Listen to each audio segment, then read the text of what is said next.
सुमसौरभेण जनरञ्जनोन्मुखे तटनामके धरणिसुन्दरी मुखे निदधात्युदग्र नलसेतुनासिकं मुखमात्मनश्चलितविश्वतो मुखम्।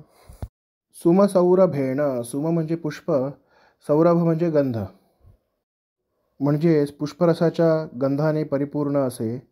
जनरञ्जनः म्हणजे लोकांना मोहित करणारी, मुखे म्हणजे मुखामध्ये, चेहऱ्यामध्ये, तटनामके म्हणजे तटावरती, समुद्राचा जो तट आहे त्या तटावरती, धरणी सुंदरी मुखे म्हणजे धरणी म्हणजे पृथ्वी, सुंदरी म्हणजे सुंदर अशी तिच्या मुखामध्ये, निदधाती म्हणजे धारण करत आहे, उदग्र म्हणजे उन्नत किंवा उंच असे, नलसेतू म्हणजे नळसेतू रूपी, नासिकम म्हणजे नाक, मुखमात्मनः म्हणजे स्वतःचा चेहरा, चलितः म्हणजे हलणारा, चंचल, सर्वतः म्हणजे सर्व बाजूंनी, विश्वतो मुखम म्हणजे सर्व बाजूंनी, सर्व विश्वाकडे मुख असलेला.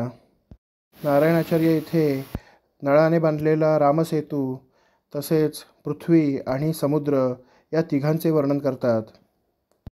नारायणाचार्य सांगतात, सुगंधी फुलांनी परिपूर्ण आणि लोकांना आनंद देणारी अशी ही पृथ्वी, अशा या पृथ्वीच्या चेहऱ्यावरती हा विश्वतोमुख असणारा समुद्र आपले मुख ठेवतो, आपला चेहरा ठेवतो आणि जणू काही हा नलसेतू, उन्नत असा नलसेतू म्हणजे त्या समुद्राचे उन्नत असे सुंदर नाक आहे.